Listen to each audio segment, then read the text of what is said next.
नमस्कार, स्वागत है आपका हमारे इस विशेष कार्यक्रम में। कवि सम्मेलन एक समय ऐसा था जब धूम मची होती थी कवि सम्मेलन की। आज कवि सम्मेलन आज भी होते हैं, ऐसा नहीं कि नहीं होते हैं, लेकिन काव्य पाठ का तरीका बदल गया है। कविताओं की आज स्थान जो है वो कहानी किस्सों ने ले लिया है। कवि इस बात पर कोशिश करते हैं कि किस तरह से लोगों को हंसाया जाए, लेकिन असलियत में मुझे लगता है कि कविता की आत्मा, काव्य की आत्मा को मार दिया गया है। उस आत्मा को जिंदा करने का बीड़ा इंदौर के एक नवयुवक ने उठाया है, जिनका नाम है अमन अक्षर, जो तेजी से सोशल मीडिया पे उनकी कविताओं के साथ वायरल हो रहे हैं।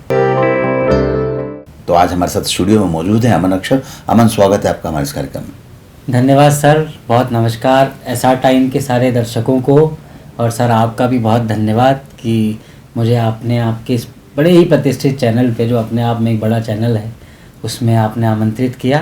तो मेरे लिए ये हर्ष का विषय है, गौरव का विषय है। हर्ष और गौरव का विषय दोनों तरफ है। अमन लगातार व्यस्त रहते हैं और कहीं न कहीं निश्चित तौर पर कोविड के बाद से जो दौर बदला है, उसमें जो स्थान कविता पाठ के लिए है वो करना ही पड़ेगा। बहरहाल अमन, मैंने जैसा शुरुआत में कहा कि कविता की आत्मा को मार दिया गया है जी, इस बात से कितने सहमत हैं? सर सहमत होकर एक चीज़ ये है कि मैं अगर सहमत होता हूँ तो उसमें कहीं मैं अपने आप के प्रयास को थोड़ा नकारता हूँ, इसलिए पूरी तरह सहमत तो मैं नहीं हूँ। लेकिन सर आपका कहना इसलिए भी गलत नहीं है कि कई वर्ष ऐसे हुए जिसमें मंच ने लगभग जिस तरह की चीज़ें आपने कही वही होती रहीं, और ये समय पिछले डॉक्टर कुमार विश्वास जी के उरूस पर आने के, शिखर पर आने के 10-15 साल में बदला है, जब नए लोग अच्छी कविता की तरफ बढ़े हैं, अच्छे लेखन पाठन की तरफ बढ़े हैं। लेकिन कवि सम्मेलन के मंचों ने उस तरह की चीज़ें बहुत देखी, और इस हद तक देखी कि उसने कवि सम्मेलन के दर्शकों को कवि सम्मेलन से दूर कर दिया। तो कवि सम्मेलन को नुकसान तो उसका हुआ, लेकिन धीरे धीरे, जैसे डॉक्टर कुमार विश्वास जी के बारे में कहें कि हम लोगों के लिए तो वो प्रेरणा भी रहे, हम लोगों को बढ़ाया भी उन्होंने। उसके बाद जो नए लोग आए जिन्होंने अच्छे कार्यक्रम करना शुरू किए, अच्छा लिखना शुरू किया, अच्छा पढ़ना शुरू किया, तो थोड़ी थोड़ी उस आत्मा को बचाए रखने के लिए, उस हिंदी का और उस साहित्य का मान बचाए रखने के लिए अब प्रयास थोड़ी अच्छी दिशा में किए जा रहे हैं। बीच में ऐसी चीज़ें तो ज़रूर हुई थी, उसमें नकारने वाली कोई बात नहीं। मैंने ये सब बातें इसलिए कही कि इसको पुनर्जीवित करने का बेड़ा अमन अक्षर ने उठाया है। अमन के काव्य पाठ को लेकर जब आप गहराई से सुनते हैं, एक एक शब्द का चयन जो है इतनी गंभीरता से और इतना सीधा अटैक करने वाला होता है कि सुनने वालों को मज़ा आ जाता है। कई सारी ऐसी कविताएं अमन अक्षर की मैंने सुनी हैं, और जितने भी कविताएं सुनी हैं उसमें कहीं फुहरता नहीं है, कहीं कहानी किस्सों का समावेश नहीं है। जो कुछ भी है हकीकत है, हकीकत से के पन्नों से बयां करती है कविताएं सुनाते हैं। अमन, मैं चाहता हूं कि एक कविता से ही इस कार्यक्रम को और आगे बढ़ाया जाए। ज़रूर सर। और सबसे पहले तो एक बड़ी व्यक्ति की एक निजी बात है कि जब सर कह रहे हैं कि उन्होंने मेरी कविताएं सुनी हैं, सर से मेरा परिचय तब से है जब मैं कवि ठीक से था भी नहीं। तो मेरे लिए तो सर एक तरह से संरक्षक के तौर पर हैं। कई आजकल मैं जब कहीं भी किसी से भी मिलता हूँ, तो जब मुझे ऐसे लोग मिलते हैं जिन्होंने मेरा वो समय देखा है जब मेरी ना कोई पहचान थी, ना मेरा लेखन उस तरह का था, ना मेरा इस तरह का अस्तित्व कोई था, तो सर अगर आप सुनते और आपको अच्छा लगता है तो ये तो मेरे लिए बहुत खुशी की बात है कि अपने ही घर के लोग जिन्होंने मेरा बचपन देखा है, उनको अगर मैं ठीक काम करता दिख रहा हूँ तो इससे बड़ी खुशी कुछ नहीं हो सकती। और नया भी बहुत कुछ लिखा है और बहुत सी चीज़ें होती रहती हैं। मैंने जो नया लिखा है, मैं प्रेम कवि हूँ मूलतः। मैंने राम कथा को भी प्रेम कथा के तौर पर देखा और राम जानकी जी के वही प्रसंग लिखे, लेकिन एक प्रेम का मुक्तक मैं सुनाता हूँ जिससे सब लोग जुड़ेंगे भी। कि स्वप्न साकार ही ना कर पाए, एक असंभव काम है जो प्रेमी कभी नहीं कर पाता। कि स्वप्न साकार ही ना कर पाए, हार स्वीकार ही ना कर पाए, तुमको देखा था पहली बार जहाँ, वो गली पार ही ना कर पाए, वो गली पार। तो प्रेम की कविताओं के ऐसे ही मुक्तक और भी हैं। जैसे मैं कई बार सोचता हूँ कि यात्रा जहाँ तक भी आई है, आगे भी लगातार मेरा प्रयास जारी है, तो लेकिन मैं जिस पृष्ठभूमि से हूँ, मैंने जैसे आप बताया, मैंने आपको अभी बात में, कि पाँव हो कर गए जहाँ भी गए, छाँव हो कर गए जहाँ भी गए, हम तो शहरों की धूप में भी सदा गाँव हो कर गए जहाँ भी गए, गाँव हो कर गए जहाँ। क्या बात है, बहुत। अमन, ये जो इसके पहले जो आपने लाइनें सुनाई थी, क्या मैं ये मानूं कि आगामी दिनों में आपका विवाह होने वाला और पत्नी को समर्पित है? हाँ जी, मेरी अगले महीने ही शादी है और अब सही समय जब लगा, जब करियर की थोड़ी ठीक स्थिति में आए, प्रेम विवाह ही है जैसे कि एक कवि का होना भी चाहिए। तो अगले महीने नवंबर में मेरी शादी है और नया अध्याय जीवन का शुरू होने वाला है। तो समर्पित उन्हीं को है ये? हाँ, उन्हीं को समर्पित। क्या बात है। चलिए, कहीं न कहीं अमन के दिल की बात तक पहुंचने में भी कामयाब हुए हैं। बहरहाल अमन, अगर हम बात करें, आज का युवा अगर अपने करियर की बात करें तो तमाम सारे अलग अलग क्षेत्र में जाने की बात करता है। जी सर, जी। अपॉर्चुनिटी की बात करता है, मुझे यहाँ अपॉर्चुनिटी मिले तो वहाँ जाऊँगा, यहाँ जाऊँगा। आपने कविताओं को ही क्यों चुना? देखिए, मेरा जो शैक्षणिक जो एकेडमिक बैकग्राउंड है वो है इंजीनियरिंग का। मैंने इंजीनियरिंग की, मैंने एमटेक तक पढ़ाई की है, मैंने नेट क्वालिफाई किया था और मेरे पास एक अच्छी नौकरी थी।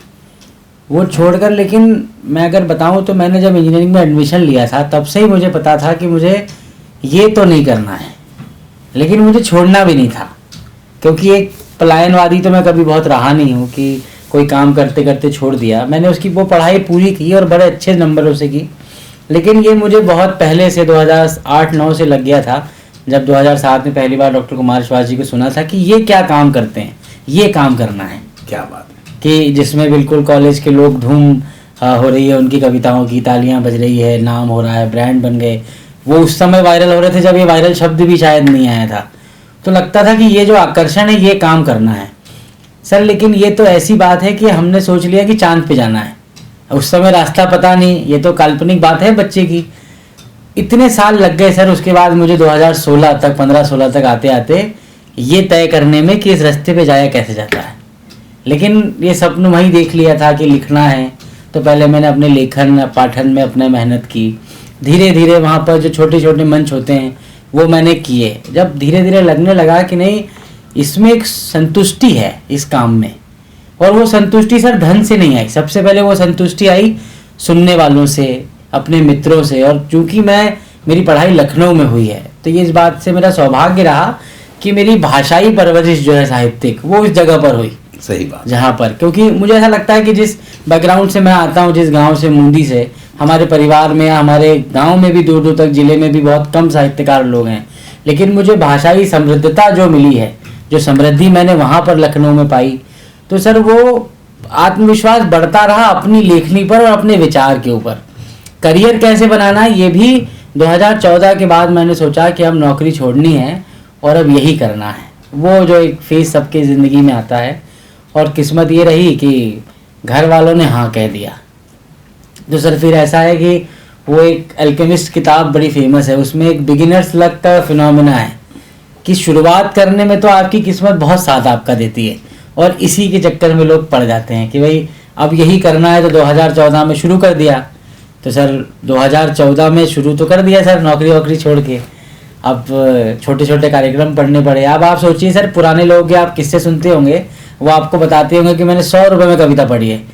पुराना जमाना छोड़ दीजिए, मैंने भी पहला कार्यक्रम 100 रुपये में पढ़ा है अपना। इटौंजा एक जगह है लखनऊ के पास।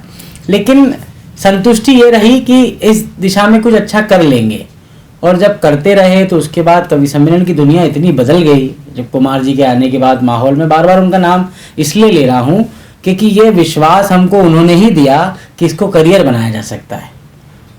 सबसे पहला जो विश्वास है कि भाई ये काम करके आजीविका चलाई जा सकती है, बहुत अच्छे से रहा जा सकता है।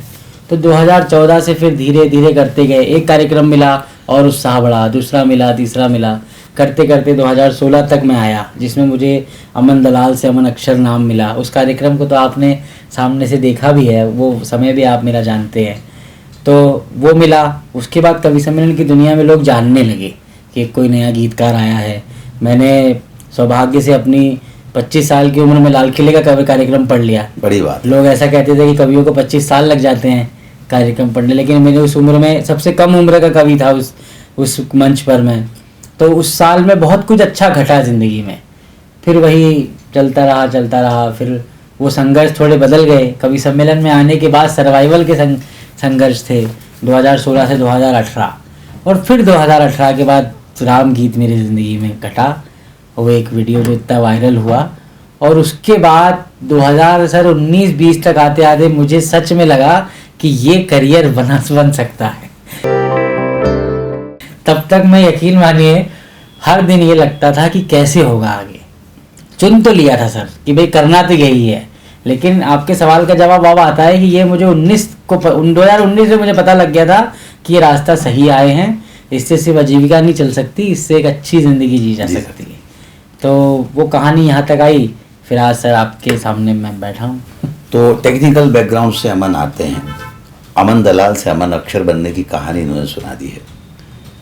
एक कवियत्री और है देश में, अंकिता सिंह, शायद मैं जानता हूँ, वो भी टेक्निकल बैकग्राउंड से आती है, बहुत अच्छी कविताएं वो भी लिखती हैं। तमाम सारे ऐसे लोग हैं, जैसा मैंने कहा कि करियर चुनते हैं, अलग अलग दिशा में जाने की कोशिश करते हैं। तो अमन ने क्यों चुना, उसकी कहानी अमन ने आपको सुना दी। अमन, कुमार विश्वास जी ने आपको अमन अक्षर नाम दिया था, वो किस्सा भी ज़रूर सुनना चाहिए। हाँ जी, एक कार्यक्रम हुआ था सर इंदौर में 2016 में, जनवरी 2016 को। आप उनसे भी अच्छे से परिचित हैं, विनीत शुक्ला भैया। विनीत भैया और मैंने एक कार्यक्रम की परिकल्पना की कि हम ऐसा कार्यक्रम करें, सर कोई अन्यथा ना ले इस बात को, लेकिन 2016 से पहले हमारे मालवा में ऐसे कार्यक्रम होते थे जिसको बाकी प्रदेश के जो कवि हैं राष्ट्रीय स्तर के, वो उसको बड़ा हेय मानते थे कि हंसी ठिठोली का, फोर्सा वाले कार्यक्रम होते थे। ये जैसा हम लोगों ने सुन रखा था, तो हमने सोचा कि एक ऐसा कार्यक्रम किया जाए जिसमें साहित्यिक लोग हों, अगर गंभीरता हो, एक साहित्यिक लोग हों। और सर आप यकीन मानिए उसमें कोई हास्य कवि नहीं था। सत्तन जी थे, लेकिन सत्तन जी को हास्य कवि कोई नहीं मानता, वो तो सब रंग के कवि हैं। तो सत्तन जी को हास्य कवि कहकर एक तो एक तरह से उनको छोटा करना हुआ। उसमें कोई हास्य कवि नहीं था सर। उस समय एक 10,000 के समूह वाला कार्यक्रम में कोई ये कल्पना करना बहुत कठिन होता था कि बिना हास्य कवि के कार्यक्रम हो सकता है। सर उसमें हमने बाल कवि जी को बुलाया, सत्तन जी थे, राजेंद्र राजन जी थे, आलोक श्रीवास्तव भैया थे शायर जो है, और 3-4 हम नए लोग थे, और डॉक्टर कुमार विश्वास, विनीत चौहान जी थे। हमने सर वो कार्यक्रम किया। सर इतने वर्षों से सर को मैसेज कॉल कर करके कभी संपर्क नहीं हुआ, लेकिन 2016 में 15 जनवरी कार्यक्रम से एक दिन पहले मैं सर से पहली बार मिला, कुमार सर से, सयाजी में। तो सर उनको मैंने अपने गीत सुनाए, 2-3 गीत मैंने उनको सुनाए। वो बोले अमन क्या लिखा है इतने दिनों में। वो जानते तो थे कि ये बहुत दिन से फॉलो करता है। तो सर वो जब मैंने सुनाए तो वो बड़े भावुक भी हुए, उससे उनको बड़ा अच्छा लगा। तो उनने यही बोला, सब बात पूरी हुई हमारी। बोले नहीं अमन बहुत बढ़िया है, अच्छा है। बोले तुम्हारे नाम लेकिन ठीक कैसा है तुम्हारा।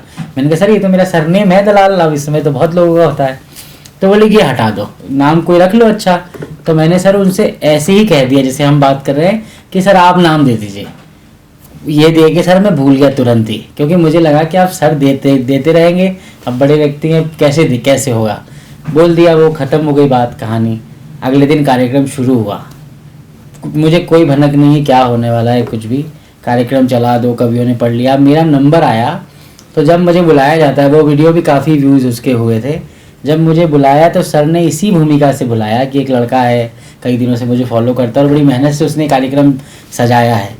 तो उन्होंने ये कहा कि लेकिन मैंने इससे कल कहा कि इसका नाम बदलना है, तो इसने मुझसे एक आग्रह किया था कि आप ही दे दो। तो बोले उसकी बात मानते हुए उसको आज मैं अक्षर नाम देता हूँ। और उस मंच पे तो मेरे लिए तो वो बहुत बड़ा मोटिवेशन था सर पढ़ने के लिए। और वो इंदौर में मेरा पहला कार्यक्रम था जो मैंने पढ़ा भी होगा और आयोजित भी किया होगा। तो सर उस दिन से फिर अमन दलाल से अमन अक्षर, और नाम भी इतना अच्छा था, मुझे लगा कि उसको बदलने का भी सोचा नहीं कि कोई और रख लें। सही वो बात अच्छा है। भी था। सही अगर वो कुछ इस तरह का देते कि जो रख नहीं सकते थे तो पता नहीं क्या करते। वो तो पूरा साहित्य की पृष्ठभूमि और आपका जो जी, वर्तमान जी, स्वरूप है उसको मैच करता हुआ वो नाम है। उन्होंने अभी लॉकडाउन में एक ऑनलाइन कार्यक्रम में बहुत जगह कहते रहते हैं, वो कहते हैं सबसे कि मैंने जिस उम्मीद से उसको ये नाम दिया था, मुझे आज देख के उसको बहुत खुशी होती है कि उसने उस नाम को बड़ा न्याय संगत काम वो कर रहा है इस नाम के। सही बात है। और बहुत अच्छा अमन जिस तरह से काव्य पाठ कर रहे हैं, जिस तरह से राम गीत इनका काफ़ी चर्चित हुआ है, उम्मीद की जाती है कि देश के ख्यातनाम कवियों में इनका नाम धीरे धीरे और आगे आएगा। बहरहाल इंदौर की अगर हम तासीर की बात करें, पृष्ठभूमि की बात करें, तो यहाँ कवि सम्मेलनों का दौर काफ़ी लंबा हुआ करता था। वो छावनी चौराहे का कवि सम्मेलन, हर चौराहे का एक प्रसिद्ध कवि सम्मेलन था, लालगंज का कवि सम्मेलन, और वो कवि सम्मेलन अलग ही छटा बिखेरते थे। वो कवि सम्मेलन देर रात सुबह 4 बजे तक 5 बजे तक चलते थे। वहाँ वीर रस का कवि, श्रृंगार रस का कवि, हास्य रस का कवि, तमाम सारे अलग अलग जो साहित्य की विधा है उन सब के कवि वहाँ मौजूद होते थे। उनके श्रोता भी वैसे ही उतने ही परिपक्व होते थे। तो और वहाँ कोई ऐसी बैठक व्यवस्था नहीं होती थी, जहाँ जगह मिलती वहाँ बैठ जाता था आदमी। हम खुद दुकानों के बाहर अखबार बिछाकर सोए सोए कवि सम्मेलन सुनने के आदि रहे हुए हैं। अमन रामगीत बहुत चर्चित रहा है, मैं चाहता हूँ कि कुछ लाइनें उसकी भी यहाँ सुना दी जाए। रामगीत तो जिन जिन लोगों तक भी पहुँचा है उसी के कारण थोड़ा बहुत है मेरा नाम। वो गीत मैं कुछ बंद सुना देता हूँ। जी जरूर। सारा जग है प्रेरणा, प्रभाव सिर्फ राम है, भाव सूचियाँ बहुत हैं, भाव सिर्फ राम है, सारा जग है प्रेरणा। कामनाएं त्याग पुण्य काम की तलाश में, तीर्थ खुद भटक रहे थे धाम की तलाश में, तीर्थ खुद भटक रहे थे धाम की तलाश में, ना तो दाम ना किसी ही नाम की तलाश में, राम बन गए थे अपने राम की तलाश में, राम बन गए थे अपने राम की तलाश में, आप में ही आपका चुनाव सिर्फ राम है, भाव सूचियाँ बहुत हैं, भाव सिर्फ राम है। इस गीत के नए बंद सुनाता हूँ सर आपको। मैंने एक फिल्म के लिए जो अभी रामयुग आई थी जिसमें ये गीत लिया भी गया था, उसमें कुछ नए बंद फिल्म के लिए जो लिखे थे मैंने, निषाद राज केवट जो थे उन्होंने हमारे भगवान राम को नदी पार कराई। वो कैसे इस पूरी कथा में बड़े हो जाते हैं राम जी के होने के बावजूद भी, कि राम जी को कर सवार जन्म सवार ले गए, जब नदी की धार में जगत की धार ले गए, जब नदी की धार में जगत की धार ले गए, यूं निषाद साथ में कथा का सार ले गए, उनको पार ले गए जो सबको पार ले गए, उनको पार ले गए जो सबको पार ले गए। लक्ष्मण जी के ऊपर भी मैंने उसके बाद कई लोगों का आग्रह भी था और मैं लिखना भी चाहता था। उसकी इतनी सी भूमिका है लक्ष्मण जी की कि राम जी के साथ तो फिर भी कुछ वचन थे कि वो बड़े बेटे हैं और उनके पिता के वचन उन्होंने सप्रेम और बड़े अच्छे सहज रूप से स्वीकार करके वनवास चुना। ऐसी कोई बाध्यता लक्ष्मण जी के साथ नहीं थी, वो सिर्फ अपने भाई के प्रेम में उनके साथ वन गए, वो रीति भी उन्होंने निभाई जो उनका कर्तव्य नहीं थी। और भगवान राम सूर्यवंशी हैं, सूर्य के अवतार हैं। दृश्य एक ऐसा जो दृश्य हम सोचते हैं कि भाई लक्ष्मण जी आगे आगे चल रहे होंगे, पीछे राम जानकी जी उनका मार्ग रास्ता साफ करते हुए लक्ष्मण जी चल रहे होंगे। इस दृश्य को मैंने सोचते हुए 4 पंक्तियां मैंने लिखी हैं कि एक जन्म में 100 जन्म की रीतियां निभाई थी, जिसने सूर्य के लिए भी छतरियां उठाई थी, जिसने सूर्य के लिए भी छतरियां उठाई थी, सब कसौटियां लखन ने ही स्वयं बनाई थी, जो लगी न राम को वो ठोकरें भी खाई थी, जो लगी न राम को वो ठोकरें भी खाई थी। क्या बात है। अब इस गीत का अंतिम बंद में पढ़ देता हूँ, जो माता जानकी की अग्नि परीक्षा और राम जी की जब सुनना चाहता था, आपने जी बोल ही दिया, जरूर सुनाइए। वो बंद मैं सुनाता हूँ। एक तरफ माता जानकी की अग्नि परीक्षा जिससे वो सुरक्षित लौटती हैं, और एक तरफ हमारे भगवान की नियति जल समाधि रही। इन दोनों घटनाओं में, दोनों प्रसंगों में एक प्रश्न का उत्तर आता है कि राम जी ने उनकी अग्नि परीक्षा क्यों ली होगी। सारा समाज आज तक उनसे प्रश्न करता है कि जग की सब पहेलियों का देके कैसा हल गए, लोक के जो प्रश्न थे वो शोक में बदल गए, सिद्ध कुछ हुए न दोष, दोष सारे टल गए, सीता आग में न जली, राम जल में जल गए, सीता आग में न जली, राम जल में जल गए, जानकी का हर जन्म बचाव सिर्फ राम है, भाव सूचियां बहुत हैं, भाव सिर्फ राम है। भाव सूचियां बहुत, भाव सिर्फ राम है। इस राम गीत को जिसने भी सुना वो अमन अक्षर का दीवाना हो गया।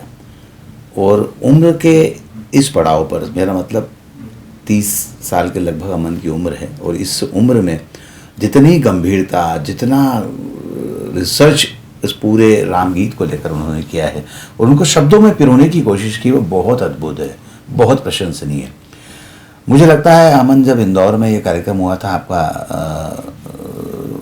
जिसमें जब राम गीत जब चल रहा था, तब सरल जी, संपत सरल जी की आंखों में आंसू आ गए थे। वो तो सर दिन अविस्मरणीय था, अविस्मरणीय दिन है। 9 मार्च 2018 मतलब 2018 को 9 मार्च का दिन था। उसमें सर कई लोग सामने भी रो रहे थे, और मंच पे हम लोगों की बिल्कुल जैसा उनकी छवि है संपत सरल जी की, मतलब मैं तो उनको व्यक्तिगत तौर पे जानता हूँ कि वो कितने अच्छे व्यक्ति हैं, लेकिन लोगों के कमेंट के हिसाब से मैं बता रहा हूँ, उनको बड़ा आश्चर्य लगता है। लेकिन उस दिन इतना रोए हैं वो, आप वीडियो में तो कम देखते हैं, मतलब उनके आंसू वो रोक नहीं पा रहे थे। कुमार जी ने भी उनको संभाला और सर भी बहुत भावुक थे। तो सर वो दिन तो ऐसा है सर कि वो घटना तो हम चाहकर फिर से नहीं कर सकते। सही बात। मैं अगर फिर से सबसे अच्छे सुर में भी वो पढ़ दूंगा तो भी वो दिन फिर से कभी नहीं आएगा जो घट चुका है सर। न तो वो दिन लौट के आ सकता है, न भावनाएं लौट के आ सकती है, न वो संयोग हो सकता है, न वो संयोग हो सकता है। तो वो तो किसी व्यक्ति को अपनी भावनाओं के साथ, अपने शब्दों के साथ दिल की गहराइयों तक पहुंचना, ये वो रोना नहीं है, ये हकीकत में दिल की आवाज़ है, अंदर की फीलिंग है, जो आपके शब्द उनकी अंदर तक पहुँचे हैं, दिल की गहराइयों तक वो शब्द पहुँचे। उन शब्दों को सुनने के बाद उन्होंने अपनी भावनाएं व्यक्त की, जो शब्दों में नहीं, आंसुओं के माध्यम से व्यक्त की गई है। तो ऐसे तमाम सारे शोज़ हैं, तमाम सारी बातें हैं, तमाम सारे मुद्दे हैं, लेकिन वक्त कम है। अमन अक्षर इंदौर का जाना पहचाना नाम धीरे धीरे देश के कई हिस्सों में लगातार फॉलोअर्स के साथ बढ़ता जा रहा है। कवि सम्मेलन में अपनी एक अलग पहचान बनाता जा रहा है। जब कवि सम्मेलनों का दौर एक अलग दिशा में जा रहा था, उसको वापस ट्रैक पर लाने की कोशिश कर रहा है। तो निश्चित तौर पर अमन बधाई का पात्र है, प्रशंसा का पात्र है। पर अमन, हमसे बातचीत करने के लिए बहुत बहुत शुक्रिया सर। नहीं बिल्कुल, मुझे बहुत धन्यवाद सर, आपने मुझे बुलाया। बहुत धन्यवाद ऐसा टाइम के सारे दर्शकों का भी, और सर का हमेशा से बड़ा स्नेह और प्रेम रहा है। तो बहुत बहुत धन्यवाद। आज के इस कार्यक्रम में बस इतना ही। सुनील जोशी को दीजिए इजाजत। नमस्कार।